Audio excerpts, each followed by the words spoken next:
Alléluia, gloire à l'Éternel, notre Dieu, notre Père. Remettons ces quelques instants au Seigneur. Nous te rendons grâce, Père très saint, dans le précieux nom de Yeshua. Merci Seigneur pour cet enseignement que tu nous donnes sur la paracha 14. Ok, nous te rendons grâce. Merci Seigneur, nous allons voir les aspects prophétiques maintenant. Aussi merci de nous enseigner, Père très saint, à la gloire de ton saint nom. Parle Seigneur, ton serviteur, ta servante écoute à la gloire de ton saint nom. Merci, nous te rendons grâce dans le précieux nom de Yeshua. Amen.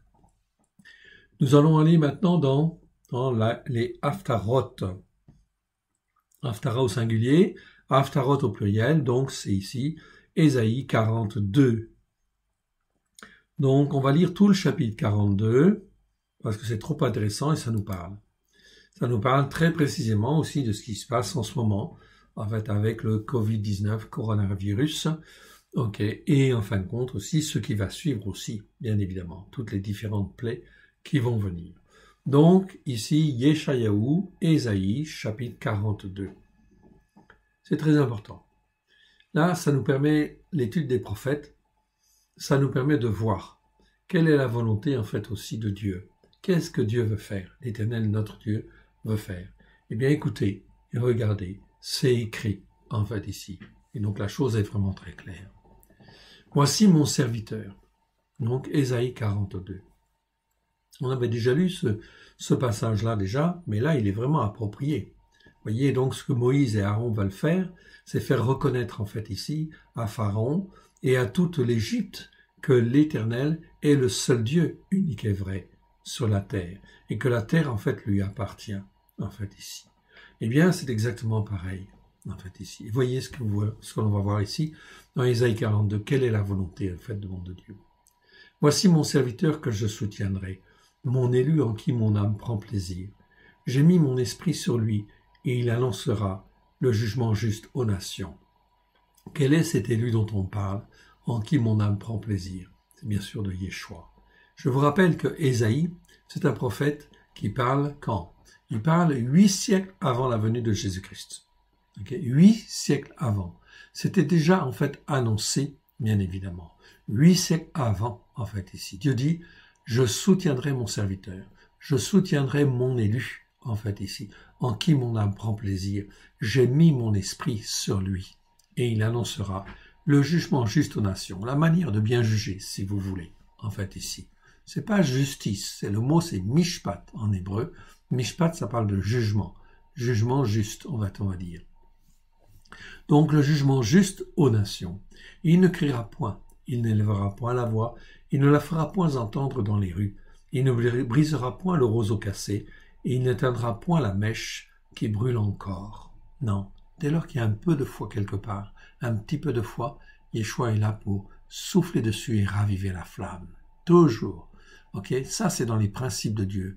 En fait aussi, parce que Dieu est le Dieu de la vie, il veut redonner la vie, chaque fois qu'il est possible. Et là, on l'a vu avec Pharaon. Si, en fait, Pharaon s'était bien comporté, en fait, ici, quelque part, avec humilité, eh bien, en fin de compte, il a manqué le coche, en fait, ici, quelque part. Non, au contraire, il s'est endurci et, en fait, il s'est fortifié dans l'endurcissement, quelque part.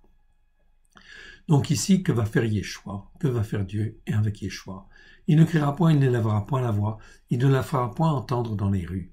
Il ne brisera point le roseau cassé, il n'éteindra point la mèche qui brûle encore, il annoncera un jugement juste selon la vérité, ou la manière de bien juger selon la vérité. Émet. Verset 4. Il ne se découragera point, il ne se relâchera point, jusqu'à ce qu'il ait établi le jugement juste, la manière de bien juger sur la terre, et que les îles espèrent en sa Torah. Les îles, sur le plan prophétique, c'est les nations. Donc c'est ainsi jusqu'à ce que les nations espèrent en sa Torah. Voilà le but de Dieu. C'est vraiment très clair, en fait, ici. Le but, c'est que la Torah soit écrite dans le cœur des gens avec grâce et vérité. Jusqu'à ce que, en fait, les hommes et les femmes espèrent en sa Torah, que les nations espèrent en sa Torah. Ainsi parle Dieu l'Éternel. Ici, on retrouve le mot l'Éternel. Ainsi parle Dieu, le Dieu qui agit, la force qui agit. En fait, ici, là, c'est elle. En fait, ici, c'est pas Elohim, c'est elle. Voilà pourquoi en hébreu, il y a une petite différence. Ainsi parle Elohim, ainsi parle l'Éternel. Ainsi parle Dieu, Dieu fort, en fait ici, l'Éternel, qui a créé les cieux et qui les a déployés, qui a étendu la terre et ses productions, qui a donné un souffle à ceux qui la peuplent et le souffle à ceux qui y marchent. Donc on rappelle que Dieu est le Dieu de la terre, évidemment, et que tous les hommes qui sont sur la terre, c'est Dieu qui leur a donné le souffle, en fait ici, Neshama. Moi, l'Éternel, j'ai appelé pour le salut, je t'ai appelé pour le salut, je te prendrai par la main, je te garderai et je t'établirai pour traiter alliance avec le peuple, pour être la lumière des nations. Ah oui, voilà, Yeshua, il est appelé pour être la lumière des nations. Voilà, avec quoi? Avec la Torah. Okay, pour ouvrir les yeux des aveugles, pour faire sortir de prison le captif et de leur cachot ceux qui habitent dans les ténèbres. Je suis l'Éternel, c'est là mon nom, et je ne donnerai pas ma gloire à un autre, ni mon honneur, aux images taillées. Voici, les premières choses se sont accomplies, et je vous en annonce de nouvelles, afin qu'elles arrivent, je vous les prédis. Donc le but de Dieu, c'est bien ça, ok? Et en fait, Dieu ne lâche pas le morceau. Évidemment. Donc il va continuer jusqu'à ce que les nations espèrent en sa Torah. Okay, il soutiendra son élu dans le but. Donc si effectivement on est encore en train de se dire chez les croyants, non, en fait je ne dois pas faire le Shabbat, non, je ne dois pas faire les fêtes de l'Éternel, tout cela c'est une erreur, c'est de l'aveuglement, c'est de l'endurcissement du cœur. De l'endurcissement, en fait, du type kavad qu'on a vu tout à l'heure, c'est-à-dire un endurcissement dû à la tradition, parce qu'on a l'habitude de, etc. On est dans ce type d'endurcissement. Mais si, en fin de compte, face au problème, la personne réagit d'une manière violente, en fait, ici, eh bien, ce n'est plus un endurcissement simple, c'est-à-dire, en fin de compte, elle est fortifiée dans, en fait, l'endurcissement. C'est-à-dire qu'il y a la notion d'orgueil qui est là, en fait, et qui réagit, et qui fait que la personne va s'enorgueillir, et en fait ici, va contredire, en fait ici, ce que Dieu veut dire. Et en fait, dans ce cas-là, eh bien, ça devient grave, ça peut devenir très très grave, s'il n'y a pas de repentance possible. Alors, il n'y a plus de repentance possible. Voilà. Mais l'Éternel, verset 6, ok. Moi, l'Éternel, je t'ai appelé pour le salut. Donc Dieu veut sauver au travers de Christ et il appelle à la repentance. Et il fait les circonstances comme il le fait pour Pharaon. Il fait différentes plaies, différentes circonstances afin que les hommes et les femmes puissent se repentir comme il convient, en fait ici. Donc moi, l'Éternel, j'ai appelé pour le salut. Je te prendrai par la main, je te garderai. Okay, je t'établirai pour traiter alliance avec le peuple, pour être la lumière des nations, pour ouvrir les yeux des aveugles, pour faire sortir de prison le captif, de leur cachot, ceux qui habitent dans les ténèbres. Je suis l'Éternel, c'est là mon nom. Okay, donc on parle bien là du nom de l'Éternel. Je ne donnerai pas ma gloire à un autre, ni mon honneur aux images taillées. Voici les premières choses se sont accomplies. Je vous en annonce de nouvelles, afin qu'elles arrivent. Je vous les prédis. Donc des choses nouvelles vont venir. Oui, ok. Le temps, en fin de compte, tel que ça devait être avant, ok, ça ne reviendra jamais comme avant, en fait, ici. Les gens attendent la fin du Covid-19, etc., pour revenir dans la même situation qu'avant. Non, non, ça, Dieu ne le permet pas. Ok, ça ne sera jamais, en fait, comme avant. 10. Chantez à l'Éternel un cantique nouveau, chantez ses louanges aux extrémités de la terre, vous qui voguez sur la mer et vous qui peuplez la terre, îles et habitants des îles. Que le désert et ses villes élèvent la voix, que les villages occupés par Kédar élèvent la voix, que les habitants des rochers tressaillent d'allégresse, que du sommet des montagnes retentissent des cris de joie. Okay. Qu'on rende gloire à l'Éternel et que dans les îles on publie ses louanges. Pourquoi? Parce que Dieu l'Éternel, lui, il veut sauver. Et il va faire les circonstances afin que toutes les nations puissent entendre et écouter la bonne nouvelle. La bonne nouvelle que Christ Yeshua est venu et qu'il a tout accompli afin qu'on puisse devenir son peuple. Ce qui n'a pas été enseigné comme il convenait en fait maintenant. Voilà pourquoi Dieu fait des choses nouvelles et va se servir d'hommes et de femmes qui sont ancrés sur les racines hébraïques de la foi pour être des témoins. Oui, bien sûr. Des signes, en fait, ici. Des signes et, en fait, ici, il va faire des prodiges. 13. L'Éternel s'avance comme un héros. Il excite son ardeur comme un homme de guerre. Il élève la voix, il jette des cris. Il menace, il manifeste sa force contre ses ennemis. J'ai longtemps gardé le silence, je me suis tu, je me suis contenu, je crierai comme une femme en travail, je serai haletant et je soufflerai tout à la fois. Je ravagerai montagnes et collines, je ravagerai montagnes et collines. Dieu est en train de dire que toutes les montagnes spirituelles qui se sont élevées et toutes les collines qui se sont élevées, Dieu va les ravager. Les ravager, pourquoi? Parce qu'on est dans les théologies de remplacement, etc. Et Dieu ne veut pas ça. Dieu veut qu'on soit sur la montagne de Sion. Et j'en dessécherai toute la verdure, je changerai les fleuves en terre ferme, et je mettrai les étangs à sec. Dieu peut renverser les choses, bien évidemment. Je ferai marcher les aveugles sur une voie, qu'ils ne connaissent pas. Je les conduirai par des chemins, natives, c'est bien chemin qu'ils ignorent, ici. Je changerai devant eux les ténèbres en lumière et les endroits tortueux en plaine. Voilà ce que je ferai, et je ne les abandonnerai point. Donc Dieu va faire des choses magnifiques, des prodiges quelque part, qui vont arriver de manière à ce que ceux qui ne voyaient pas puissent voir, parce qu'ils ont un cœur pour voir et entendre. Et en fin de compte, il y aura des chemins tortueux. Tortueux, c'est Makash. Makash en plaine, ici. C'est-à-dire que tu ne passeras pas n'importe où. Je changerai devant eux les ténèbres en lumière. Et le chemin tortueux en plaine, c'est-à-dire qu'en fin de compte, ce qui était tortueux hier, eh bien, ça va devenir comme une plaine. Voilà ce que je ferai, et je ne les abandonnerai point. Ils reculeront, ils seront confus, ceux qui se confient aux images taillées. Ceux qui disent aux idoles de fonte, vous êtes nos dieux. Sourds, écoutez, aveugles, regardez et voyez. Qui est aveugle sinon mon serviteur, sourd comme mon messager que j'envoie, qui est aveugle comme l'ami de Dieu, aveugle comme le serviteur de l'Éternel.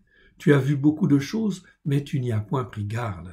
Tu as ouvert les oreilles, mais on n'a point entendu. L'Éternel a voulu, pour le bonheur d'Israël, publier une Torah grande et magnifique. Une Torah, c'est écrit en hébreu.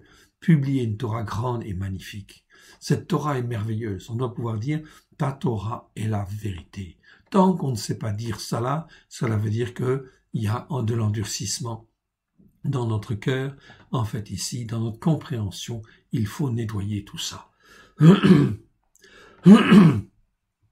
Verset 22. Et c'est un peuple pillé et dépouillé. On les a tous enchaînés dans des cavernes, plongés dans des cachots. Ils ont été mis en pillage et personne qui les délivre. Dépouillés et personne qui dise « restitue » ici. Qui parmi vous prêtera l'oreille à ces choses? Qui voudra s'y rendre attentif et écouter à l'avenir? Qui a livré Jacob au pillage et Israël au pillard? N'est-ce pas l'Éternel? Oui. Israël a été livré au pillage, Jacob au pillage et Israël au pillard. N'est-ce pas l'Éternel? Oui, c'est l'Éternel qui l'a permis. Il l'a permis pourquoi? Parce que son peuple, dans une certaine période, n'a pas écouté et a persévéré, en fin de compte, ici, dans l'endurcissement, ici. C'est toujours ça, une question d'endurcissement. Voilà pourquoi il faut revenir, ici. Nous avons péché contre lui, ils n'ont point voulu marcher dans ses voies, ils n'ont point écouté sa Torah. Voilà qui est clair. Pourquoi, Israël a été jugé? Pourquoi, en fin de compte, Jacob a été jugé? Ici, c'est très clair. Ils n'ont pas voulu marcher dans ses voies, dans les voies de Dieu, et ils n'ont pas écouté la Torah. Tout cela nous enseigne d'une manière claire. Aujourd'hui, c'est la même chose. C'est exactement la même chose. Voilà pourquoi, ici, il faut revenir. Et ceux qui pratiquent, il faut qu'ils soient des témoins. Et ceux qui ne pratiquent pas encore, qu'ils s'y mettent. Ainsi a-t-il versé sur Israël l'ardeur de sa colère et la violence de la guerre. La guerre l'a embrasé de toutes parts et il n'a point compris. Elles l'ont consumé et il n'y a point pris à cœur. Il n'y a point pris à cœur. Donc ça, c'est très important, ici, de bien comprendre ça, à cause de l'endurcissement. Donc nous ne devons pas être endurcis et nous devons venir vers l'Éternel. Prier en fin de compte des prières simples en disant « Seigneur, je viens vers toi. Oh mon Dieu, mon Père, tu as tout accompli au travers de Christ Yeshua. Sonde mon cœur, sonde mes reins. Voici si je suis sur une sonde mon cœur, sonde mes reins. Voici je suis sur une mauvaise voie et remets-moi sur la voie de l'éternité. Je viens vers toi m'humilier à cause de mes péchés, de mes transgressions, de mes iniquités. Et monte-moi et fortifie-moi, apprends-moi et instruis-moi, façonne-moi. » Amen. Dieu va le faire, mais écoute et mets en pratique. Ok, lis la parole. Ok, fais-toi enseigner sur les racines hébraïques de la foi. Ok, persévère. Ok, et en fin de compte, grandis. Le Seigneur n'éteindra jamais le lumignon qui fume. Jamais, jamais. Nous avons vu le chapitre 42. En fait, ici, on voit le chapitre 43 de Ésaïe. Yeshayahu. Ainsi parle l'Éternel. Ainsi parle maintenant l'Éternel, qui a créé, qui t'a créé, ô Jacob, celui qui t'a formé, ô Israël. Ne crains point, ne crains rien, car je t'ai racheté. Ici, c'est pas je te rachète, non. C'est en fait le verbe gaal qui est conjugué au kaal parfait. C'est-à-dire que c'est un accompli. Ça veut dire je t'ai racheté. Yeshayahu parle, en fait, ici, 8 siècles avant que Jésus-Christ ne vienne, en tant qu'homme. 8 siècles avant. Donc ici, Dieu disait, en fait, très clairement en hébreu, à son peuple, à Jacob et à Israël, je t'ai racheté au travers du Christ à venir.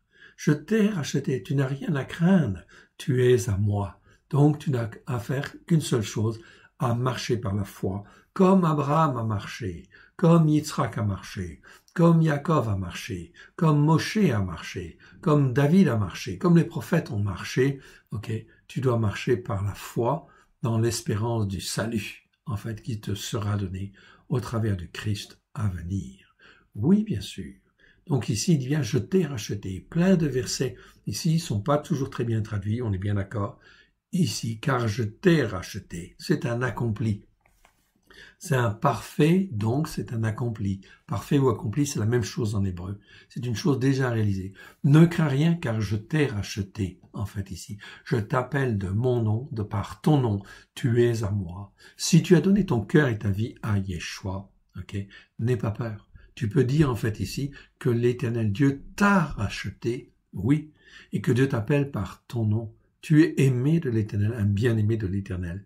La seule chose, c'est que Dieu veut te former et veut te façonner. Dieu veut te façonner, te former et te façonner au travers de sa Torah, avec grâce et vérité. Tu es à moi. Dieu dit déjà, je t'ai racheté au travers du sang de l'agneau. Tu es déjà à moi. Tu es à moi. Tu m'appartiens. C'est en fait ici la Pâque de l'Éternel. Voilà pourquoi la Pâque arrive bientôt, un peu plus de 2 mois, en fait ici, et vous pourrez célébrer la nouvelle Pâque, en fait ici, en disant « Je suis à l'Éternel mon Dieu, j'appartiens, tout est accompli, afin que je sois à lui, et lui à moi. Amen. » Verset 2, si tu marches par la foi comme ça, regarde bien. Si tu traverses des eaux, je serai avec toi. Si les fleuves, ils ne te submergeront point. Si tu marches dans le feu, tu ne te brûleras pas, et la flamme ne t'embrasera pas. Car je suis l'Éternel, ton Elohim, le Saint d'Israël, ton Sauveur. Je donne Mitzraïm pour prix de ta rançon, l'Éthiopie et Séva à ta place. Parce que tu as du prix à mes yeux, parce que tu es honoré que je t'aime, je donne des descendants d'Adam à ta place et des peuples pour ta vie. Ne crains rien, car je suis avec toi. Je ramènerai de l'Orient ta race, et je te rassemblerai de l'Occident. Donc Dieu va ramener son peuple, Israël, Jacob. Mais il nous ramène, nous, quand on parle d'Israël et de Jacob. Jacob, c'est Jacob et toute la descendance, bien sûr. La descendance aussi par la foi, en fait aussi. Je ramènerai de l'Orient ta race, et je te rassemblerai de l'Occident. Je dis au septentrion, donne, et au midi ne retiens pas. Fais venir mes fils des pays lointains, et mes filles de l'extrémité de la terre. Tous ceux qui sont juifs reviendront sur la terre d'Israël. Ça fait partie des promesses de l'Éternel. Tous ceux qui sont adoptés, pas nécessairement bien sûr, mais en fait tous ceux qui appartiennent à Israël, en fait sont l'Israël de Dieu et sont l'Israël qui doit vivre sur la terre d'Israël. Ok? Tout Israël qui doit revenir, en fait, ici. Tous ceux qui ont des racines, en fait, des racines juives dans leur sang, en fait, ici, que Dieu rappelle à ramener, en fait, à revenir sur la terre. Tous ceux qui s'appellent de mon nom, que j'ai créé pour ma gloire, que j'ai formé et que j'ai fait. C'est toujours Dieu qui forme et Dieu qui façonne, au travers de sa Torah. Qu'on fasse sortir le peuple aveugle qui a des yeux et les sourds qui ont des oreilles. Que toutes les nations se rassemblent, que tous les peuples se réunissent. Qui d'entre eux a annoncé ces choses, lesquelles nous ont fait entendre de pareil les premières prédictions? Qu'ils produisent leurs témoins et établissent leurs droits, qu'on écoute et qu'on dise, c'est la vérité. Ok, regardez ce que le Seigneur dit. Vous êtes mes témoins, déclaration de l'Éternel. Vous et mon serviteur que j'ai choisi. Ok, en parlant de Yeshua. Afin que vous le sachiez et que vous me croyiez, compreniez que c'est moi. Avant moi, il n'y a point été formé de Dieu et après moi, il n'y en aura point. C'est moi, moi qui suis l'Éternel et hors moi, il n'y a point de sauveur. Dieu voulait se faire connaître à Pharaon comme étant l'Éternel. Eh bien ici, en fin de compte, ici, l'Éternel se fait connaître au travers d'Ésaïe comme étant l'Éternel. Il n'y en a pas d'autre, c'est lui qui est le Sauveur. C'est moi qui ai annoncé, sauvé et prédit. Ce n'est point parmi vous un Dieu, ce n'est point parmi vous un Dieu étranger hostile. Vous êtes mes témoins, déclaration de l'Éternel. C'est moi qui suis Dieu, en fait, ici. Pour agir, Dieu, en fait, ici, c'est elle. Je le suis dès le commencement, et nul ne délivre de ma main. J'agirai. Qui s'y opposera? Ainsi parle l'Éternel, votre Rédempteur, le Saint d'Israël. À cause de vous, j'envoie l'ennemi contre Babel. Je fais descendre tous les fuyards, même les Kasdim. Kasdim, c'est les Chaldéens, sur les navires dont ils tiraient gloire. Les Kasdim, ce sont les magiciens de Babylone, en fait, ici, quelque part, où ils avaient des pouvoirs particuliers, en fait, ici. Je suis l'Éternel, votre Saint, le Créateur d'Israël, votre Roi. Ainsi parle l'Éternel, qui fraya sur la route, sur la mer, une voie, et dans les eaux puissantes un chemin, qui mit en campagne des chars et des chevaux, une armée de vaillants guerriers, soudain couchés ensemble pour ne plus se relever, anéantis et éteints comme une mèche. Ne pensez plus aux événements passés et ne considérez plus ce qui est ancien.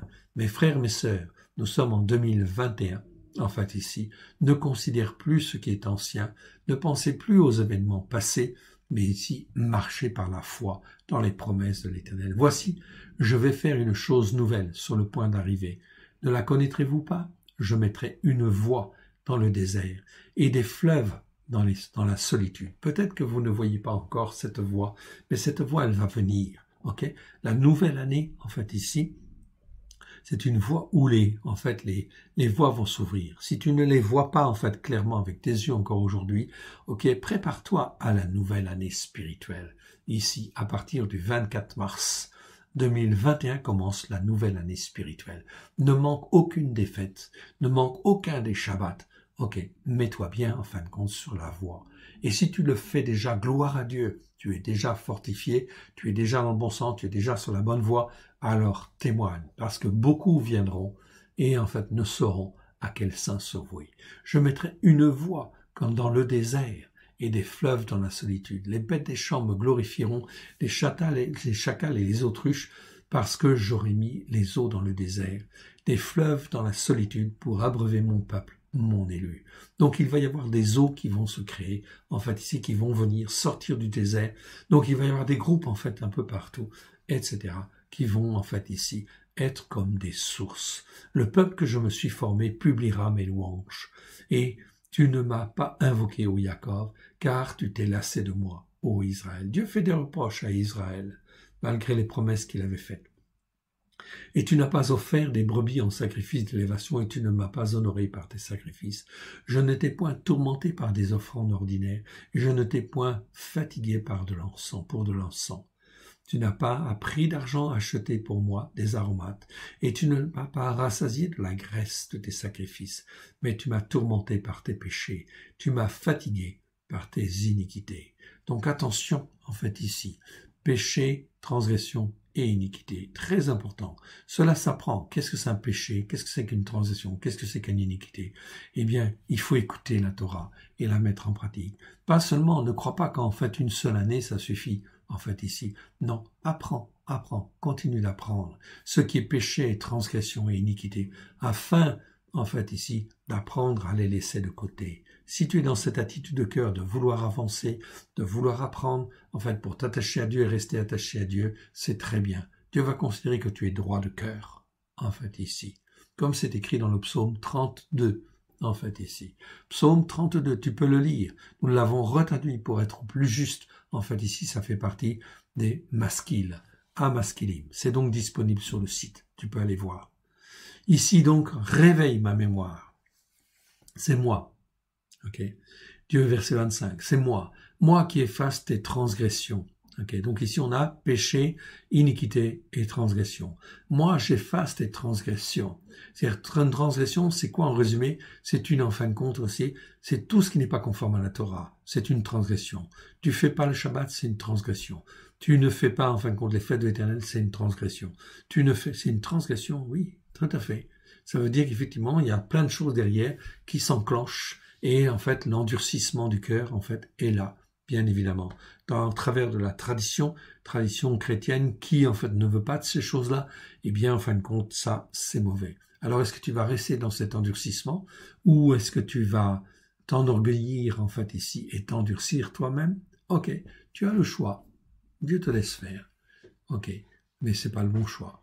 Alors fais ce que tu veux. Mais en fait ici, il faut faire les bons choix et s'humilier devant Dieu. C'est une Torah parfaite que Dieu nous a donnée. C'est moi qui efface tes transgressions, dit l'Éternel. Pour l'amour de moi, je ne me souviendrai plus de tes péchés. Je ne me souviendrai plus de tes péchés. Réveille ma mémoire, plaidons ensemble, parle de toi-même pour te justifier. Ton premier père a péché, et ceux de chez toi qui m'ont méprisé se sont rebellés contre moi. Okay? Ceux de chez toi qui m'ont méprisé se sont rebellés contre moi. En fait, ici. Donc, ceux qui se disent croyants, qui se disent chrétiens, et qui se rebellent contre la Torah, eh bien, on est exactement là, en fait, ici, dans la rébellion que Dieu ne veut pas et ne souhaite pas, bien évidemment, en fait, ici. Mais les gens peuvent faire ce qu'ils veulent, s'endurcir, en fait, ici, ou, en fin de compte, se fortifier dans, en fait, l'endurcissement. Ils ont le choix. C'est pourquoi j'ai réprouvé les princes du lieu saint. Dieu a même sanctionné ici, réprouver les princes, ceux qui étaient considérés comme des princes du lieu saint, qui servaient dans le lieu très saint, en fait ici, le lieu saint, en fait ici. J'ai livré Jacob comme dévoué par interdit et Israël aux outrages. Dieu a montré, en fait ici, que même son propre peuple, il l'a jugé. S'il a jugé son propre peuple, ne jugera-t-il pas, en fait, les nations? Ne jugera-t-il pas les autres, en fait, les autres peuples? Ok, tous ceux, en fait, les croyants, ne va-t-il pas les juger? Oui. Jérémie chapitre 25, la coupe du jugement que Dieu, en fin de compte, a versée sur Juda et sur Israël. Dieu dit, en fait, à Jérémie, prends cette coupe et donne-la à toutes les nations. Toutes les nations vont être confrontées à cette problématique, évidemment, en fait, ici. C'est donc très important, l'attitude de cœur. Nous avons fini avec Ésaïe et on va aller maintenant dans Ézéchiel. Ézéchiel 28 et Ézéchiel 29. Très, très, très important. Ézéchiel 28, Ézéchiel 29, ça nous parle de l'orgueil, de l'endurcissement. Ézéchiel 28, ça nous parle aussi, en fait, de l'image de Satan. Et oui, de Lucifer, si vous voulez. Ok, qui était un ange merveilleux, qui était doué, en fait, ici, comme pas deux, mais il s'est rebellé contre Dieu. Par orgueil, cette fois-ci, en fait, ici. Donc, attention, bien évidemment, à ne pas se laisser entraîner. La parole de l'Éternel, Ézéchiel 28. La parole de l'Éternel fut sur moi, littéralement. C'est pas la parole de l'Éternel fut adressée, me fut adressée. Non, non. C'est en fait ici, fut sur moi. Ça veut dire qu'en fait ici, c'est Yeshua. La parole de l'Éternel, c'est l'image de Yeshua. Yeshua fut sur, en fin de compte, moi, en fait ici. Ok, la parole de l'Éternel fut sur moi pour me dire, fils d'Adam, dis au prince de Tsor, le prince de Tsor, en fait ici, Tsor, en fin de compte, c'est celui en fait dominait sur Tyr. Tyr, en fin de compte, c'est une ville, c'est un pays en fait aussi, qui était très fort, très puissant, mais aussi très orgueilleux. C'est aussi en fait ici, Tyr va être jugé, bien évidemment, par sa cause de son orgueil, en fait ici. Tyr était sur un rocher en fait en plus, donc avait sujet de s'en orgueillir, mais en fait, Tyr a fourni beaucoup de mercenaires, en fait, ici. Ok, ils étaient très forts, très puissants, en fait, ici. Et effectivement, c'est l'image, en fait, aussi de Satan, en fait, aussi, de l'orgueil de Satan. Dis au prince de Tsor, ainsi parle le Seigneur l'Éternel. Ton cœur s'est élevé, et tu as dit, je suis Dieu, je suis assis sur le siège de Élohim, au cœur des mers. Toi, tu es un descendant d'Adam, et non Dieu. Tu prends ton cœur pour le cœur de Élohim. En fait, ici, voilà ce que Dieu dit, en fait, ici, par les prophètes Ézéchiel, à Tsor, au prince de Tsor. Ok, tu t'enorgueillis, en fait, ici. Ok, mais tu vas tomber, car tu n'es qu'un descendant d'Adam. Ok. Verset 3. Voici, tu es plus sage que Daniel. Rien de secret n'est caché pour toi. Mais aussi d'une manière cachée, on parle en fait ici de Satan. Satan, en fin de compte, était en fait un être spirituel qui était très élevé. Ok. Son cœur s'est élevé et tu as dit, je suis Dieu. Il a dit comme en fait Dieu. Je suis comme Dieu. Je suis assis en fin de compte sur le siège de Elohim au cœur des mers, en fait ici. Pareil, il disait la même chose sur le plan spirituel. Mais en réalité, en fait, lui n'était pas un descendant d'Adam. Ok, c'est un être spirituel, mais il n'était pas Dieu. Ok. Et là, en fin de compte, au verset 3, ça nous parle justement de ce Lucifer, en fait ici. Voici, tu es plus sage que Daniel. Ok, donc si Lucifer était plus sage que Daniel, rien de secret n'est caché pour toi. Par ta sagesse et par ton intelligence, tu t'es acquis des richesses, tu as amassé l'or et l'argent dans tes trésors. Donc ça, c'est le prince de Tyr. Par ta grande sagesse et par ton commerce, tu as accru des richesses, et par tes richesses, ton cœur s'est élevé. Ok, c'est pourquoi ainsi parle l'Éternel, parce que tu prends ton cœur pour le cœur de Élohim. Okay. Voici, je ferai venir contre toi des étrangers hostiles, les plus violents d'entre les peuples, ils tireront l'épée contre ton éclatante sagesse et ils souilleront ta beauté. Voilà en fait le prince de Tsor qui va être en fait ici anéanti par Nebuchadnezzar. Ils te précipiteront dans la fosse et tu mourras comme ceux qui tombent percés de coups au cœur des mers. En face de ton meurtrier, diras-tu, je suis Elohim. Ok, en face de Nebuchadnezzar, tu ne pourras pas dire je suis Elohim. Tu seras en fin de compte défait. Je suis Elohim. Tu seras descendant d'Adam et non Dieu sous la main de celui qui te tuera, en fait, ici. Donc là, on montre bien l'orgueil en fait ici d'un prince, le prince de Tsor, de Tyr, qui s'est enorgueilli parce qu'il était devenu très puissant, en fait ici. Ok, par son commerce, par toutes ses activités commerciales, mais aussi en fait de mercenaire. Il était devenu arrogant et Dieu l'a en fait attaquer par en fait Nebuchadnezzar. Donc c'est servi de Nebuchadnezzar pour qu'il vienne détruire Tyr et Sidon. Tu mourras de la mort en fait des incirconcis par la main des étrangers hostiles, car moi j'ai parlé, déclaration du Seigneur l'Éternel. Donc une deuxième fois, l'Éternel parle, en fait, ici. Donc là, on a parlé plutôt du prince de Tsor, avec en fait certains signes qui parlaient en fin de compte de Lucifer, de Satan. Mais ici, on va parler encore plus, en fait, ici, de Satan, à partir du verset 11. La parole de l'Éternel me fut adressée en ces mots. Fils d'Adam, prononce une complainte sur le roi de Tsor, ici, et tu diras, ainsi parle le Seigneur l'Éternel. Mais il a déjà parlé une première fois. Donc comment il parle une deuxième fois ici? Non, c'est parce qu'il est en train de parler vraiment en fin de compte de Lucifer. Tu mettais le sceau à la perfection. Tu étais plein de sagesse, parfait en beauté. Tu étais en Éden, le jardin de Élohim. Tu étais couvert de toute espèce de pierres précieuses, de Oden, c'est sardoine, de Pitda, topaz, de Ya'alon, diamant, de Tarshish, chrysolite, de Shoham, onyx, de Yaphé, de jaspe, de saphir, saphir, de nofer, escarboucle, de baréquettes, d'émeraude et d'or. Tes tambourins et tes flûtes étaient à ton service, préparés pour le jour où tu fus créé. Donc, il était dans la louange, bien évidemment. Satan était très fort, en fait, ici, dans la louange, en fait, ici. Tes tambourins et tes flûtes étaient à ton service. C'était, en fait, ici, un ange, en fait, particulièrement doué, en fait, ici.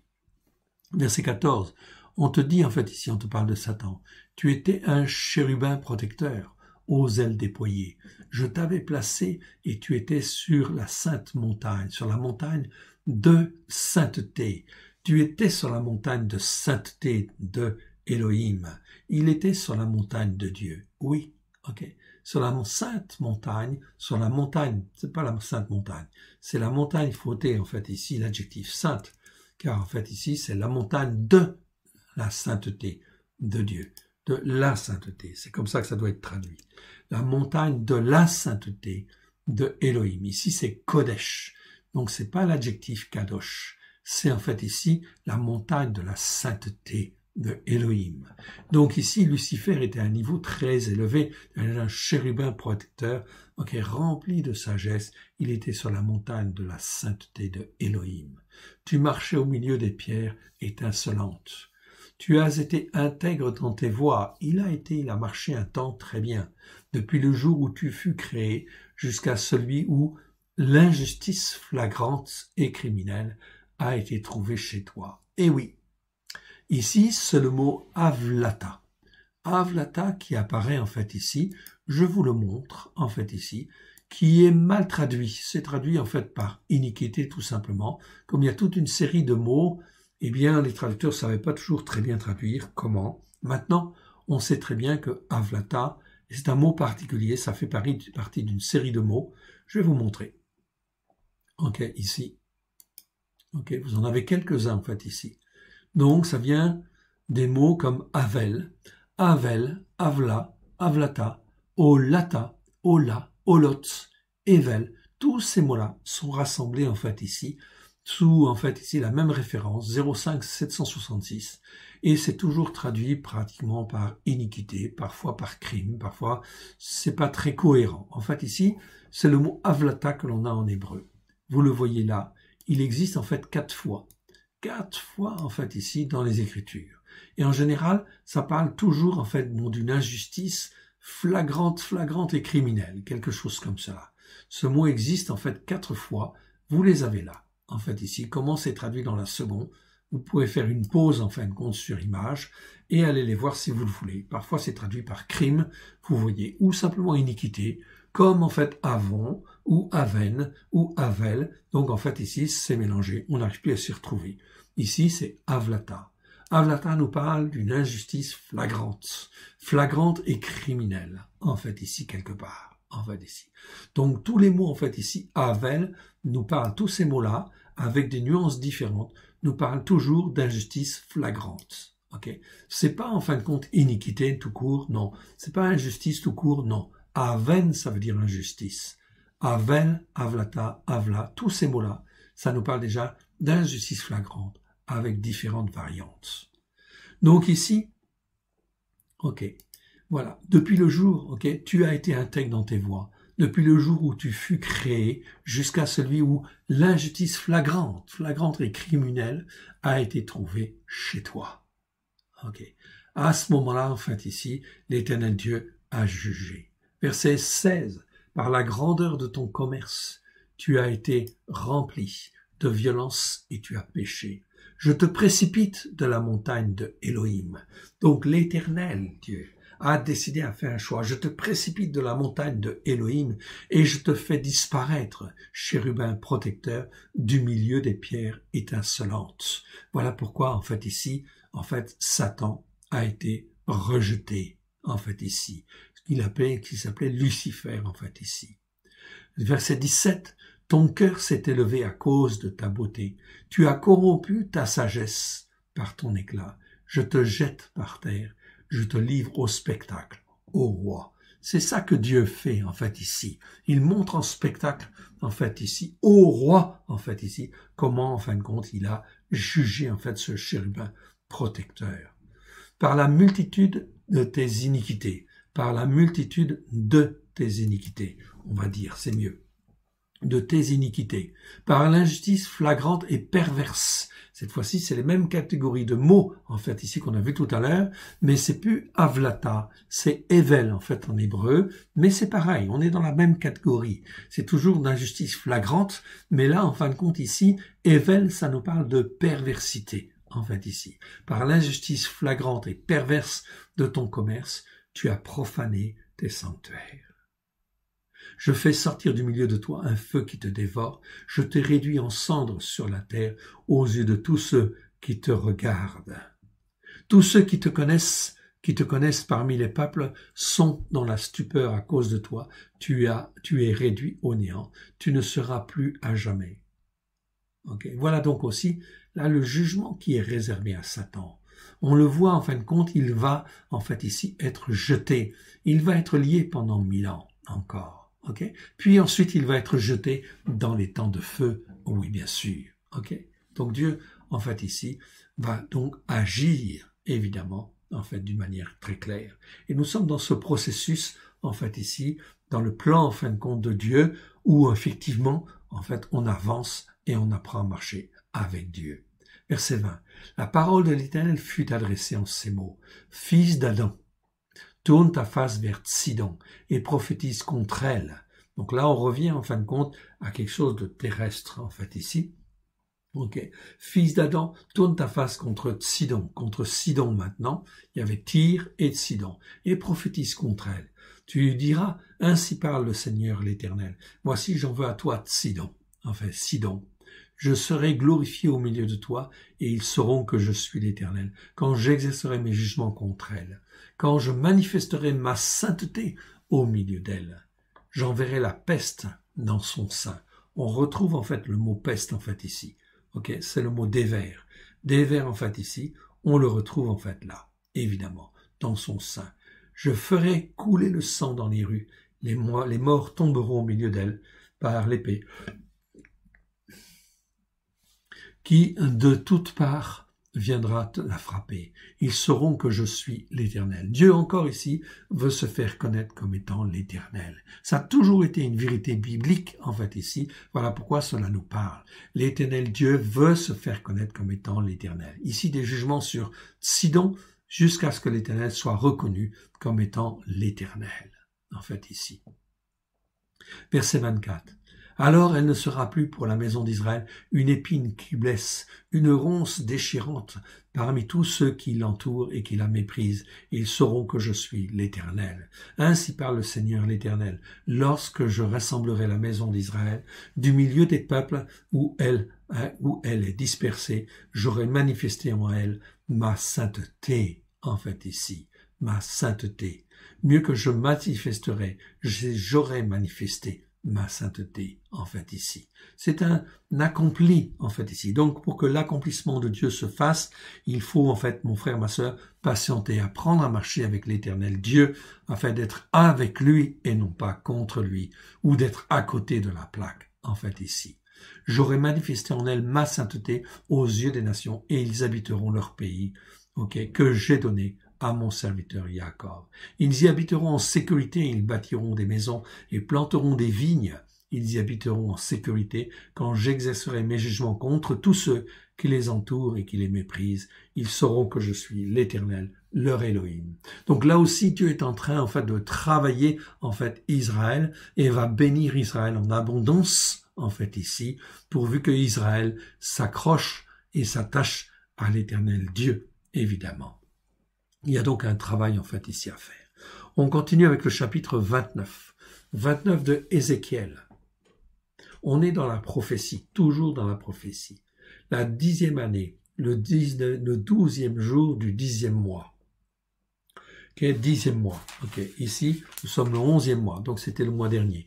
Donc tous ces passages-là, en fait, l'année prochaine, vous les aurez, en fait, vous les avez tous déjà sur le calendrier, toutes les annonces prophétiques, comme ça, la 10e année, le 12e jour du 10e mois, en fait, ici, ça, c'est toujours, en fait, inscrit, en fait, dans le calendrier. Si on est dans les aspects prophétiques, on les abordera un peu plus en détail l'année prochaine, en fait, ici, avec le nouveau calendrier. C'est pour ça que je vous encourage à acquérir, en fait, le calendrier du roi David, dont Yeshua est l'héritier, car on fera beaucoup, en fait, d'annonces prophétiques, justement, en fait, ici, on fera des messages prophétiques, justement, tout au long de l'année. La parole de l'Éternel me fut adressée en ces mots, en fait, ici. La parole de l'Éternel était avec moi pour me dire, c'est mieux, en fait, ici. Fils d'Adam, tourne ta face vers Pharaon, roi de Mitzraïm, et prophétise contre lui, contre tout Mitzraïm, en fait, ici. Donc ici, c'était un jugement qui est donné par Ézéchiel.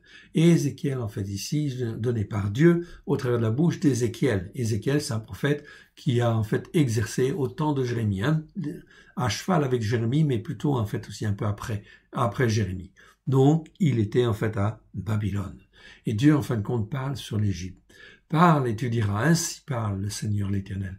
Voici, j'en veux à toi, Pharaon, roi de Misraïm, grand crocodile, qui te couche au milieu des fleuves et qui dit, mon fleuve est à moi, c'est moi qui l'ai fait, en fait, ici.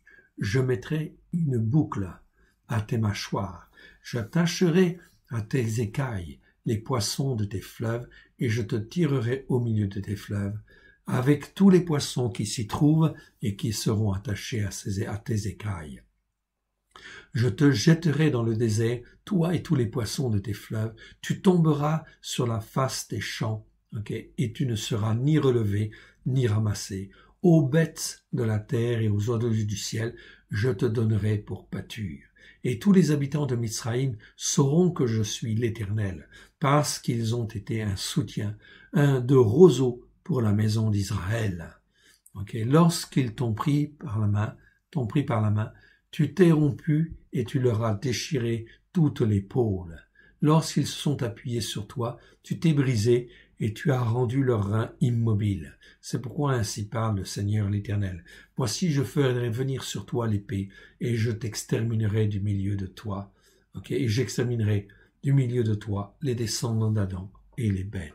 Le pays de Misraïm deviendra une solitude, un désert. Ils sauront que je suis l'Éternel parce qu'il a dit, le fleuve est à moi, c'est moi qui l'ai fait. À cause de l'orgueil de Pharaon, ici, qui disait, le Nil est à moi, en fait, c'est moi qui l'ai fait. Non, en fait, c'est Dieu qui a fait, en fait, le Nil. Toute la terre lui appartient. Peut-être les hommes ont fait des aménagements, mais en fait, c'est autour, en fait, de la création de Dieu.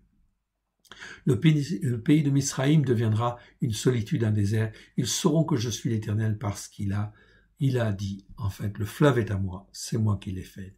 C'est pourquoi voici, j'en veux à toi et à tes fleuves, et je ferai du pays de Misraïm un désert et une solitude, depuis Migdol jusqu'à Syène et aux frontières de l'Éthiopie. Nul pied d'un descendant d'Adam n'y passera, nul pied d'un descendant n'y passera, et il restera 40 ans sans être habité.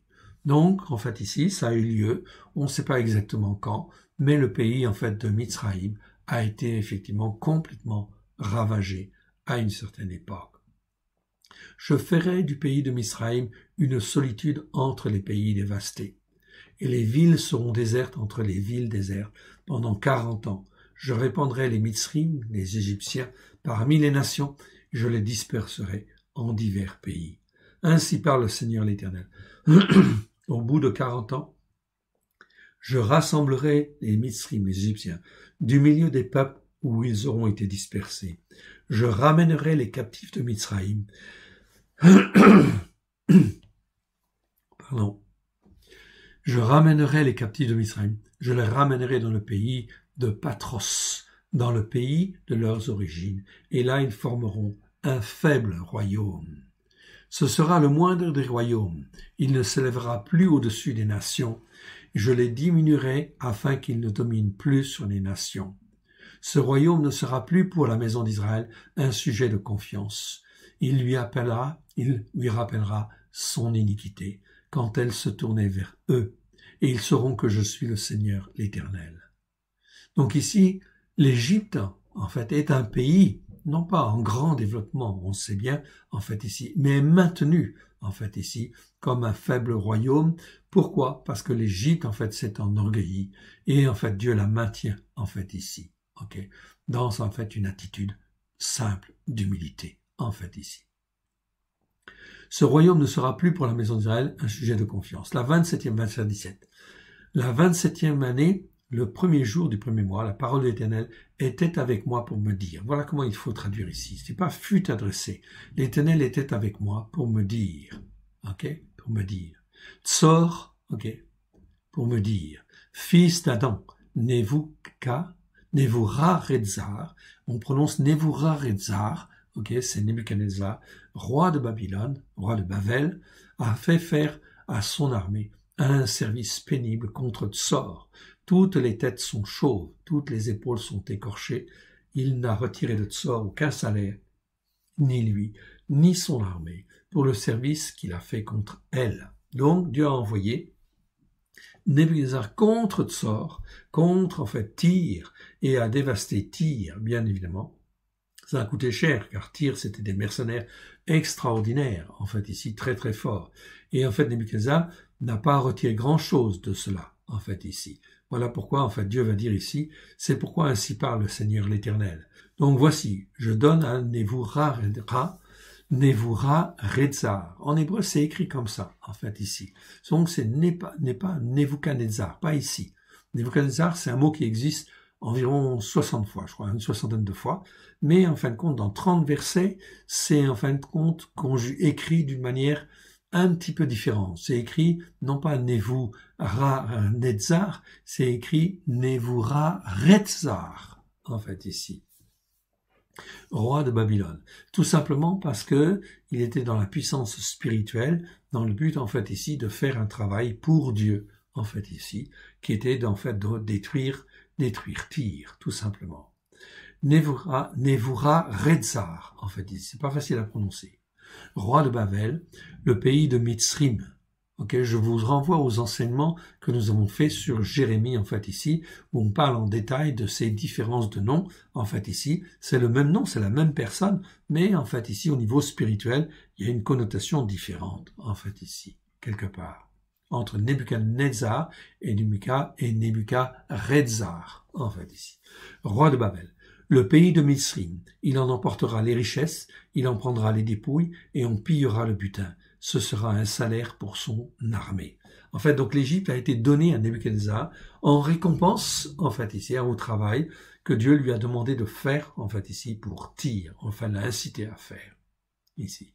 Pour prix du service qu'il a fait pour Tsor, je lui donne le pays de Misraïm, car ils ont travaillé pour moi, déclaration du Seigneur l'Éternel. Donc ça, c'est toujours l'Éternel, l'Éternel, l'Éternel, l'Éternel, qui est le maître des nations, en fait, ici. En ce jour-là, je donnerai de la force à la maison d'Israël, je t'ouvrirai la bouche au milieu d'eux, et ils sauront que je suis l'Éternel. Voilà donc en fait ici une partie des prophètes qui nous montre bien que l'Éternel est celui qui règne sur toutes les nations, et qu'il veut se faire connaître comme étant l'Éternel. On est bien en fait ici dans une dimension prophétique. On va terminer les Haftarot avec le psaume 76. Donc allons dans le psaume 76 avant d'aborder la Brit Hadasha. Psaume 76. Voilà donc le psaume 76. Qu'est-il dit en fait ici? Elohim est connu. Donc les psaumes en général, ce sont des Haftarot karaïtes, c'est-à-dire c'est pas des Haftarot rabbiniques, c'est des Haftarot rabbiniques. C'est des Haftarot karaïtes. Donc c'est en fait des gens, c'est un mouvement juif qui s'oppose aux rabbins. Ok, les Karaïtes considéraient que il y avait que la Torah, on n'avait pas besoin de commentaires supplémentaires pour en fait ici comprendre en fait les choses que Dieu pouvait parler directement par la Torah, les prophètes et les psaumes.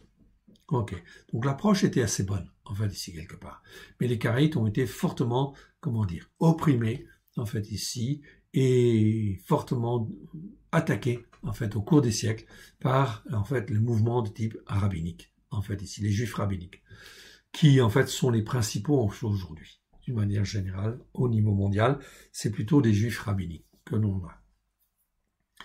Donc voyons ce psaume 76. Elohim est connu en Yehuda, son nom est grand en Israël. Donc Elohim est connu, ça c'est clair, les faits sont là, les témoignages sont là. Sa tente est dans Shalem. Donc Shalem, c'est-à-dire Salem, c'est-à-dire en fait ici, Salem ça veut dire en fait la paix, et dans la paix en fait ici. Sa tente est dans la paix, et sa demeure est à Tzion. Tzion c'est la montagne de l'Éternel, la montagne spirituelle de l'Éternel. C'est une montagne aussi précise, en fait c'est à Jérusalem, c'est le mont Sion, en fait ici bien sûr, ok, donc il y a une réalité physique, mais la montagne de Tzion, sur le plan spirituel, c'est à la fois une montagne, c'est en fait la montagne de la sainteté de Dieu, et c'est aussi en fait tous ceux qui appartiennent en fait ici à Dieu sont appelés Sion en fait aussi, sur le plan spirituel. Car c'est là qu'il a brisé les flèches, le bouclier, l'épée, les armes de guerre. Donc, dans Sion, il n'y a rien de tout ça, pas de flèches, pas de bouclier, pas d'épée, pas d'armes de guerre. La parole de l'Éternel, c'est tout. Il n'y a que ça. Ok. Tu es plus majestueux, plus puissant que les montagnes des ravisseurs. Ok. Des ravisseurs. Des montagnes des ravisseurs, de ceux qui ravissent. Donc, montagnes qui ravissent quoi? Qui ravissent les brebis, en fait, ici. On est exactement dans le même schéma, en fait, ici, hein, ok? Donc, il y a des théologies qui se sont mises en place pour, en fait, ici, eh bien, en fait, prendre les brebis que Dieu a rachetées et les amener sur la montagne, ok? Donc, on est sur la montagne des ravisseurs, en fait, ici, quelque part. La montagne catholique est une montagne de ravisseurs. Les montagnes protestantes, c'est des montagnes de ravisseurs. Les collines évangéliques ou les montagnes évangéliques, c'est pareil. Ce sont quelque part des ravisseurs, dès lors qu'ils ne se repentent pas, en fait, ici. S'ils se repentent pas, s'ils ne s'enorgueillissent pas, ils viendront eux-mêmes sur, en fait, la montagne de Tzion pour dire la Torah est la vérité. Nous devons faire les fêtes de l'Éternel. Et à ce moment-là, bien sûr, ils peuvent être, en fait, ici, en fait, récupérés. Car Dieu ne veut pas, en fait, la mort, même du méchant. Ça, c'est clair. Mais si, effectivement, ils ne se repentent pas, s'ils endurcissent leur cœur, ou s'ils fortifient leur cœur dans leur durcissement, etc., ok, eh bien, en fin de compte, ça va devenir, en fait, grave. Là, ils vont être, en fait, des montagnes de ravisseurs. Ravisseurs de quoi? Ravisseurs de brebis, en fait, ici. Ils ont été dépouillés, mais Dieu va faire les choses et les circonstances. Regardez bien. Tu es plus majestueux, plus puissant que les montagnes des ravisseurs. Ils ont été dépouillés, ces héros pleins de cœur. Ils se sont endormis de leur dernier sommeil. Ils n'ont pas su se défendre. Tous ces hommes forts, en fait, ici. On peut dire vaillant, en fait, aussi, quelque part, mais en réalité, en fait, ici, c'est fort, en fait, ici. C'est le mot, en fait, ici, Raïl. Raïl, en fait, ici, je vous le montre, ok. Raïl, ça nous parle en fait de force, bien sûr, mais c'est la force qui est due à l'éducation, qui est due à l'entraînement, en fait ici, qui en fait ici, mot qui peut être traduit par armée. En fait, dès lors qu'il y a un peu de discipline, tout cela c'est bien, eh bien ça forme, ça façonne et ça rend des gens forts, en fait ici, ok, qui peuvent être des bons guerriers, oui bien sûr. C'est Raïl, ça c'est la force due à l'entraînement, à la discipline. Okay. Si tu t'entraînes sur la parole de Dieu, eh bien Dieu, en fin de compte, va te fortifier et en fait va t'éduquer, en fait ici te façonner pour que tu sois rendu fort. C'est en fait le mot Raïl, en fait, qui convient dans ce cas-là. Okay. Tous ces hommes forts. À ta menace, Elohim de Jacob. Donc en fait, beaucoup se croient très forts parce qu'ils se sont entraînés, en fait ici, dans ce qu'ils savaient. Mais ce qu'ils savaient n'était pas forcément posé sur les racines hébraïques de la foi. Si c'est posé sur les racines hébraïques de la foi, c'est très bon. Mais si ce n'est pas posé sur les racines de la foi, ils sont en fait forts, oui, mais d'une force qui va être brisée. Voilà ce que Dieu est en train de dire. Ok? Donc, plus puissants que les montagnes des ravisseurs. Ils ont été dépouillés, ces héros pleins de cœur, en fait, ici. Ils avaient beaucoup de cœur à faire ça. Ils se sont endormis de leur dernier sommeil. Ils ne sont pas su se défendre, tous ces hommes. En fait, ici, petit f, en fait, ici, on le traduit par homme, en fait, ici, mais c'est les hommes mortels, en fait, en réalité, même si je devais donner une connotation un peu particulière. Ce mot, c'est pas le mot ish, c'est le mot enosh, ces hommes mortels, en fait, mais qui étaient forts, en fait, ici. Ils paraissaient forts, en fait, ici. C'est pour ça qu'en fait, ici, on a du mal à traduire le mot enosh. En français, on n'a pas ces mots-là. en fait, ici. Donc, ici, en fait, ces hommes forts, en fait, ici, ces hommes forts, à ta menace éternelle, ô Elohim, à ta menace Elohim, Elohim de Jacob, ils se sont endormis, cavaliers et chevaux. Tu es redoutable, ô toi, qui peut te résister quand ta colère éclate. Donc Dieu va juger, oui, va juger tout ce qui n'est pas élevé sur les racines hébraïques de la foi, sur la Torah, les prophètes et les psaumes. Tu es redoutable, ô toi, qui peut te résister quand ta colère éclate. Du haut des cieux, tu as proclamé ta sentence. Tu as proclamé la sentence, la terre effrayée s'est tenue tranquille. Lorsqu'Élohim s'est levé pour rendre ses jugements, pour sauver tous les humbles de la terre. Pour sauver tous les humbles de la terre. Ce mot est très bien, en fin de compte ici, c'est le mot Anav. Anav, Anaviv, je vous l'éclaire en fait ici, vous le voyez. C'est un mot très précieux en fait ici. C'est un mot qui existe 25 fois dans 24 versets. Vous avez en fait ici tous les versets si ma mémoire est bonne. Mais c'est pas toujours traduit par un. Mais Anav, Anavim, c'est toujours en fait ici preuve d'humilité. C'est humble. C'est pas malheureux. Parfois c'est mal traduit avec Ani. Ani ça veut dire malheureux. Mais Anav, ça veut dire humble. Ça nous parle d'humilité. Parfois c'est bien traduit, parfois c'est mal traduit. Je vous donne un exemple. Nombre 12, verset 3, en fait ici. Okay? Qu'est-ce qu'il est dit en fait ici? En fait, dans ce passage, il est dit quoi? Il est dit quoi? Il est dit, je vous l'éclaire, pour que vous puissiez le voir. Okay? Eh bien, en fait, on dit que Moïse, il était Anav Méod. Anav Méod. Ça veut dire, en fait, compte ici, très humble. Moïse était un homme qui était reconnu pour son humilité. Il était très humble. C'est ce que l'Écriture dit, en fait, ici. Et comment, en fait, dans les traductions secondes notamment, et les traductions des nations, on traduit, en fait, ici, on traduit par fort patient. Ça n'a rien à voir. Non, rien à voir. En fait, ici, on est dans l'humilité. Moïse était un homme humble. Vous avez tous les versets, vous pouvez faire une pause sur image, et vous pouvez les corriger dans vos Bibles.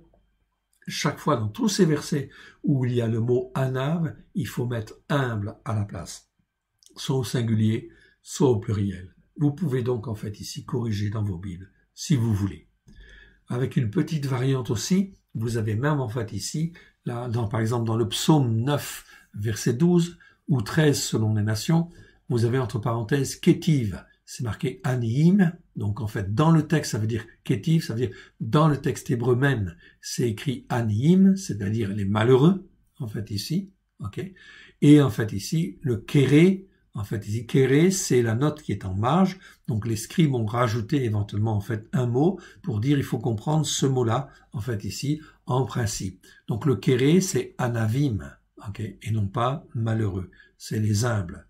Donc, vous avez différentes, en fait, ici, ok, différentes connotations, en fait, ici. Donc, les scribes, quand ils pensaient que le scribe avait pu faire une erreur, ils disaient non, c'est pas ce mot-là qu'il aurait fallu lire, c'est plutôt ce mot-là. Donc, ils l'ont mis dans la marge, en fait, ici. Mais ils sont toujours repérés, en fait, ici. Donc, ils sont toujours indiqués, évidemment. Donc, ça nous permet de nous retrouver facilement. Donc, ici, on est les âmes. Lorsqu'Elohim s'est levé pour rendre ses jugements. Donc, Dieu va rendre ses jugements. On est dans une période prophétique où Dieu va rendre ses jugements dans le but d'amener à la repentance les hommes et les femmes, tous les chefs, tous les responsables, de les amener à la repentance. Comment vont-ils se comporter de la même manière que Dieu, en fin de compte ici, a agi avec Pharaon? Eh bien, de la même manière, Dieu va sonder les cœurs et sonder les reins, afin de tester et de voir comment, en fait, ils sont. Et dans le but, en fin de compte ici, de sauver tous les humbles de la terre, tous ceux qui se comportent avec humilité, qu'ils soient grands, qu'ils soient petits, Dieu va les sauver. Donc Dieu va faire les choses dans les plaies, les difficultés, d'une manière progressive, en fait ici, et d'une manière, avec une grande sagesse pour sauver tous les humbles qui sont sur la terre, afin de les amener sur les racines hébraïques de la foi. Voilà pourquoi, en fait, ici, Dieu est en train de créer des groupes messianiques, des familles, en fait ici des cellules messianiques qui sont ancrées sur les racines hébraïques de la foi, sur la Torah pleine de grâce et de vérité. Dieu est en train de lever un peuple, non seulement en France, mais partout en Europe, dans le monde entier, qui soit vraiment ancré sur les racines hébraïques de la foi. Okay? C'est Dieu qui sonde les cœurs, qui sonde les reins. Et on ne trompe pas Dieu dans cette histoire. Verset 11. Le descendant d'Adam te célèbre. Ici, dans sa fureur, te célèbre même dans sa fureur, quand tu te revais de tout ton courroux. Faites des vœux à l'Éternel, votre Elohim, et accomplissez-les. Que tous ceux qui l'environnent apportent des dons à celui qui est redoutable.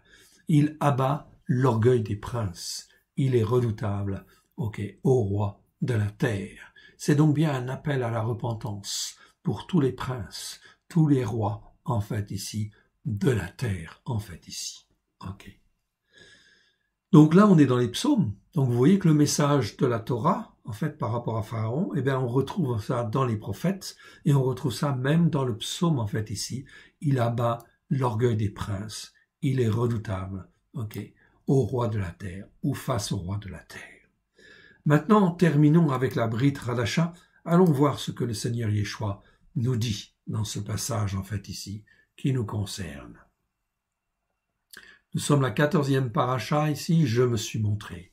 Je me suis montré, je le rappelle, à Abraham, Yitzhak et Jacob, comme étant le Dieu de la vie, en fait, ici. Le Dieu tout-puissant, celui qui donne la vie, en fait, ici.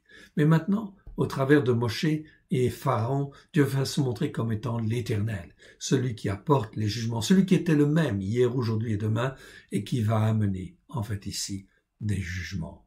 Voyons donc, en fait, ici, ce que Yeshua, en fait, ici, va faire ou va dire. Pour échapper au jugement, il n'y a pas 36 solutions. Et Yeshua nous le donne, en fait, ici. Yeshua institue la Sainte Seine et, en fait, ici, l'ouverture du salut pour la terre, oui, bien sûr, au travers de cette Sainte Seine, évidemment.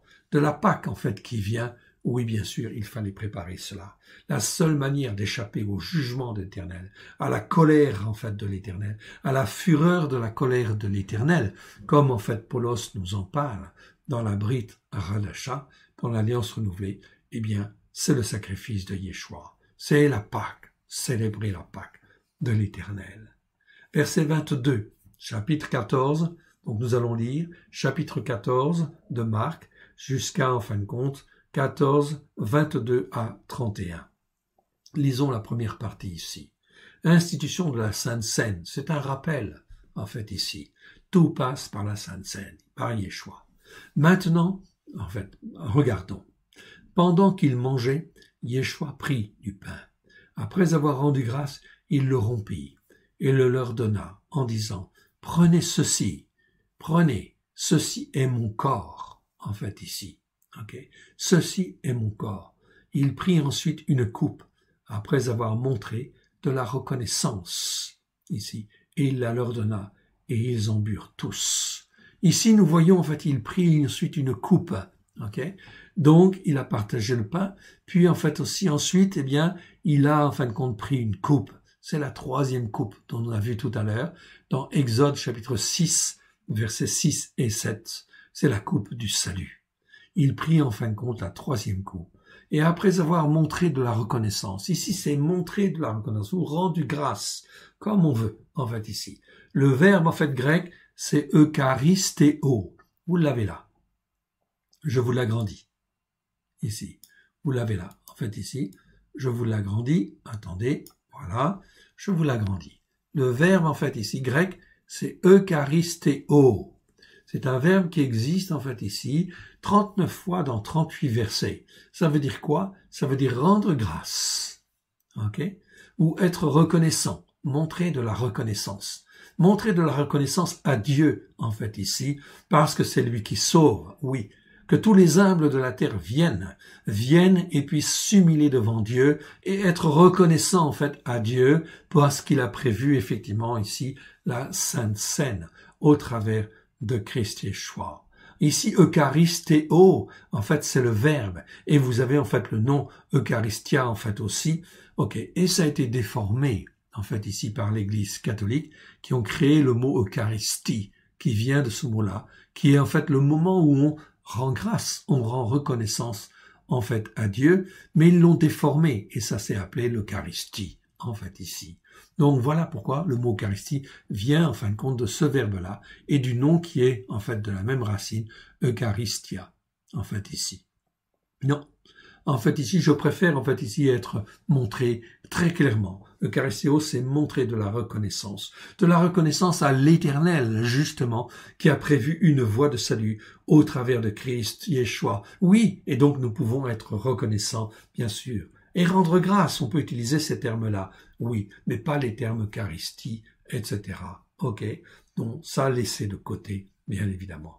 Il prit ensuite une coupe après avoir montré de la reconnaissance, parce que Dieu est en train, l'Éternel est en train d'accomplir au travers de Christ Yeshua ce qu'il a promis, le salut pour tous les humbles, en fait ici. Et il leur dit, ceci est mon sang, ok. Le sang de l'alliance qui est répandu pour beaucoup. Le sang de l'alliance, mon sang va être répandu ici. Donc il parle à ses disciples, voilà ce que je suis en train de faire. Vous avez vu le repas de la Pâque, nous l'avons célébré, j'ai pris la 3e coupe en fait ici, vous comprenez que c'est la coupe du salut, eh bien effectivement je suis en train d'accomplir la Pâque. En fait ici, la Pâque de l'Éternel, en fait ici. Et la Pâque de l'Éternel, c'est vouloir sauver le plus de monde possible, en fait ici, tous les humbles de la terre, comme c'est écrit dans le psaume 76, au dernier verset. Il leur dit, c'est ici, ok, où ceci est mon alliance, mon sang, le sang de l'alliance, qui est répandu, pas pour plusieurs, pour beaucoup. Amen, je vous dis. Je ne boirai plus jamais du fruit de la vigne jusqu'au jour où je la boirai. Je le boirai à nouveau lors du règne de Elohim. Lors du règne de Elohim. Quand en fait le règne de Dieu va venir en fait ici. Car en fait ici, Yeshua reviendra. Oui, bien sûr. Donc Yeshua est en train de dire, je ne partagerai plus cette sainte scène avec vous. Ok, je n'en boirai plus jusqu'à ce que le règne de Dieu en fait, vienne, le règne de Elohim. C'est donc très important de bien comprendre. Donc, chaque Pâque de l'Éternel est l'occasion, en fin de compte, de sauver encore, si les hommes et les femmes veulent comprendre, rentrer dans l'humilité, en fait, que Dieu a voulu, en fait, ici. Je ne boirai plus jamais du fruit de la vigne jusqu'au jour où je le boirai de nouveau lors du règne de Elohim. Voyons la suite, si vous le voulez bien, en fait ici de ce passage. Donc on va lire maintenant 26 à 31. Oui, c'est ça. 26 à 31, on va l'agrandir. Yeshua prophétise et affirme que Pétros le reniera 3 fois. Et oui, Pétros, Pierre, était là, avec les disciples. Il croyait être ferme, être solide. Okay. Et pourtant, dans sa foi, il va être ébranlé. Et nous, dans notre foi, où sommes-nous? Est-ce que nous sommes bien ancrés sur les racines hébraïques de la foi, solidement en fait ancrés, afin de ne pas se laisser entraîner par une fausse doctrine, un faux enseignement, ou une circonstance qui nous ferait renier, en fait, ici, notre foi? Dieu veut nous apprendre à marcher par la foi. Yeshua nous suscite, c'est écrit dans Hébreux chapitre 12, versets 1 à 3, Yeshua suscite la foi et l'amène à la perfection. Voilà qui est très important. Après avoir chanté les cantiques, verset 26. Donc, ça veut dire qu'ils ont fait tout le seder de Pessah, le repas de la Pâque. Je vous encourage donc à le célébrer, à le faire, à faire en fait ici, tout le repas de la Pâque. Okay, tel que nous l'enseignons, ou d'une manière équivalente, comme vous le voulez, le tout c'est qu'il y a une dimension messianique et prophétique dans ce repas de la Pâque. Après avoir chanté les cantiques, quels cantiques? Eh bien, on sait que dans la tradition juive, en fait ici, on chantait tous les psaumes Hallel, okay? C'est-à-dire du 113 au 118, même à partir du 111 à 118, mais le Hallel, c'est le psaume de louange qui vont du 113 au 118. Donc tout ça a été lu à la Pâque de l'Éternel, et également le psaume 136. Donc après avoir chanté tous ces cantiques-là, qui sont dans la tradition juive, en fait ici, ils se rendirent à la montagne des Oliviers. Okay? Ils se rendirent à la montagne des Oliviers. Donc ils sont sortis de Jérusalem et ils ont été à la montagne des Oliviers, qui est juste à côté, okay? Donc pas très loin. Yeshua leur dit, cette nuit, vous tous, sans exception, vous tous, vous serez une occasion de chute à cause de moi. Tous, en fin de compte, sans exception, vous allez en fin de compte chuter. Vous allez tomber. Votre foi n'est pas suffisamment ancrée, suffisamment affermie. Ok. Mais, en fin de compte, je suis là. Mais en fait, c'est écrit. Car il est écrit, je frapperai le berger et les brebis seront dispersées. Et oui, ils ont douté. Ok. Dans Matthieu, chapitre 26, verset 31, Pétros est en train de marcher sur l'eau. Okay? Il ne doute pas au début. Puis à un moment donné, il va douter. Alors, en fait, il va commencer à s'enfoncer. Et oui. Donc, Pétros, en fait, ici, eh ben, il n'a pas marché, il n'a pas persévéré dans la foi. Ok?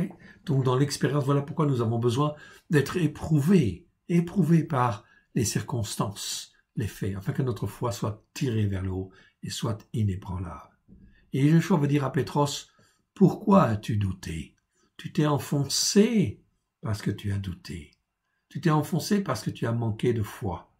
Voilà pourquoi, en fait, ici, Yeshua nous exerce, nous façonne, nous instruit, afin que face aux circonstances qui viennent, en aucune manière, en fait, ici, nous flanchions, en fait, ici. Dans Jean, chapitre 16, verset 32, ok, il s'est écrit, en fait, ici, vous serez dispersés, chacun de son côté, vous me laisserez seul. Et c'était écrit, en fait, dans les prophètes. Dans Zacharie, chapitre 13, verset 7, frappe le berger et les brebis se dispersent, ici. Donc ici, Yeshua rappelle, Zacharie 13, 7, je frapperai le berger et les brebis seront dispersées. C'était écrit.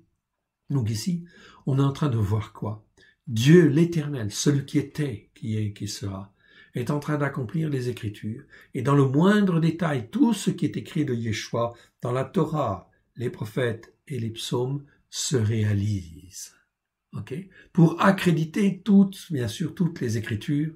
Okay? Ici, il s'agit du prophète Zacharie, au chapitre 13, verset 7, où il était écrit, en fin de compte, que le berger serait frappé et que les brebis seront dispersées. C'est exactement ce qui se passe, en fait, ici, qui va se passer, car cela n'a pas encore eu lieu. Yeshua les prévient. Tout va s'accomplir selon, en fait, les Écritures, les prophètes, okay, la Torah, les prophètes et les psaumes, dans le moindre détail.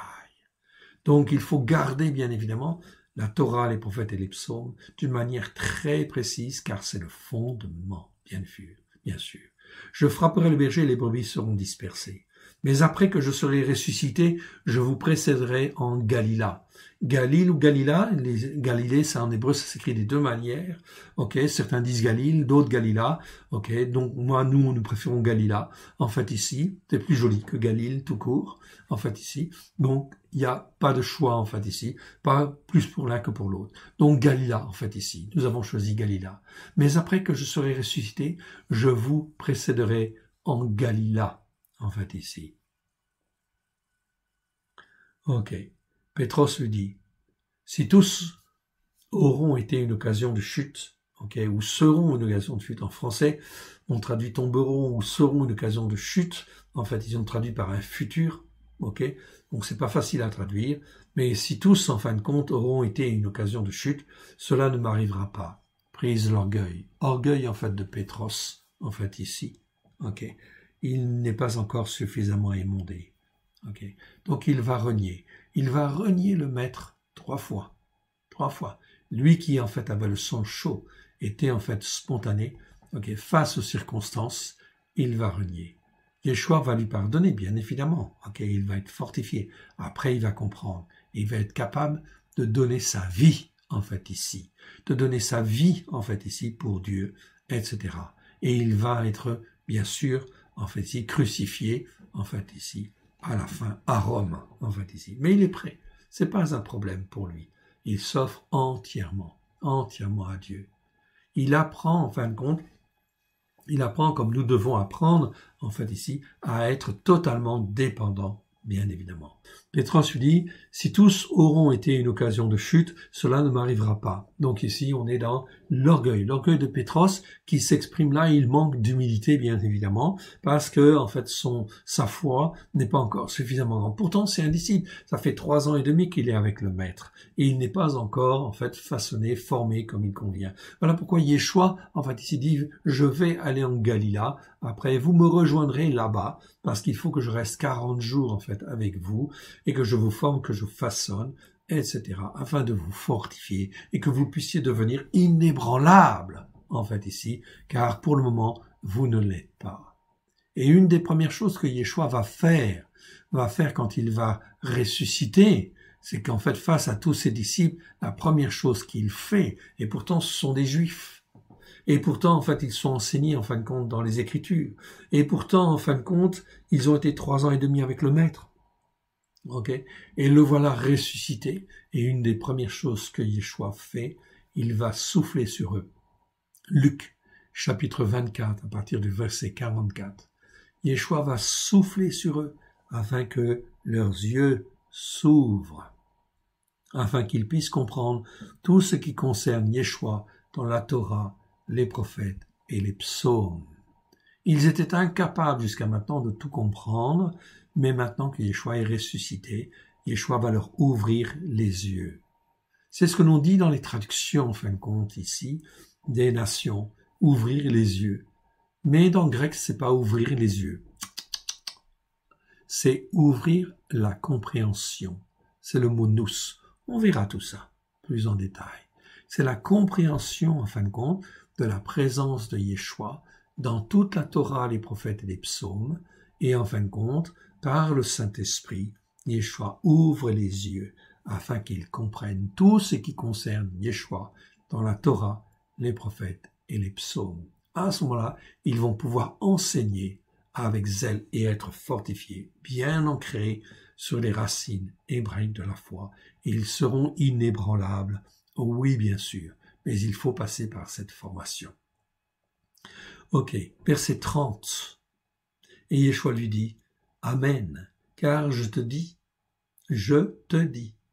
à toi, ok, aujourd'hui même, cette nuit, ok, même, avant que le coq ne chante 2 fois, tu me renieras 3 fois. Mais Pétros reprit encore plus fortement, quand il me faudrait mourir avec toi, je ne te renierai pas. Et tous dirent la même chose.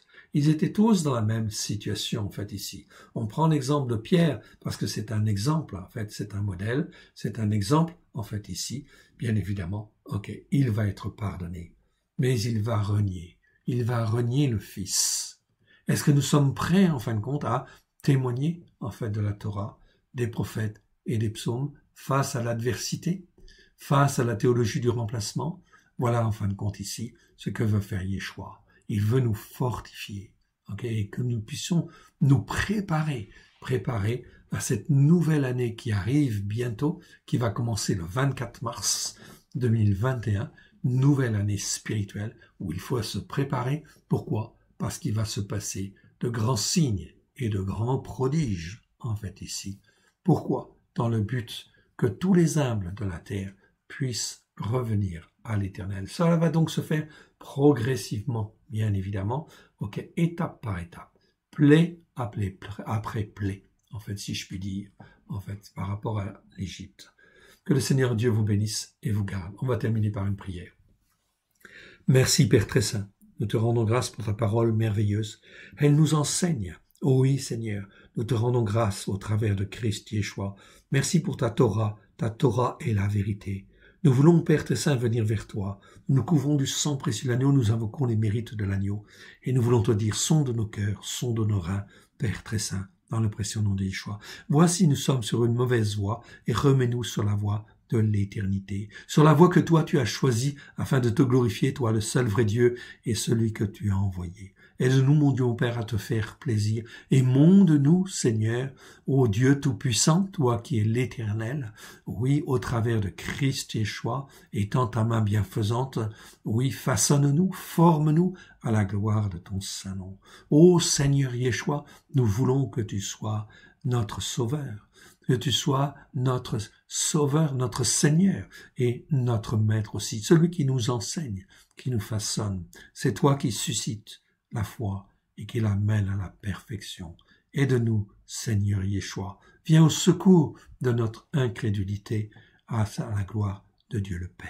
Merci, Seigneur Yeshua. Merci, Seigneur Yeshua, pour tout ce que tu as accompli il y a déjà 2000 ans. À la gloire de l'Éternel. Merci parce que tu as accepté de nous prendre avec toi. Oui, le Père nous a attirés à toi et nous voulons que tu sois, oui, notre Sauveur, pleinement notre Seigneur et pleinement notre Maître, celui qui nous enseigne et qui nous façonne à la gloire du Père. Nous te rendons grâce, Père très saint. Nous te rendons grâce, Seigneur Yeshua, et nous te rendons grâce, Saint-Esprit. Merci, Père. Merci, Seigneur. Merci, Yeshua. Merci, Saint-Esprit. Gloire à l'Éternel Dieu, notre Sauveur, le Dieu d'Abraham, de Yitzhak et de Jacob. Shabbat Shalom à tous, que Dieu l'Éternel Dieu vous bénisse.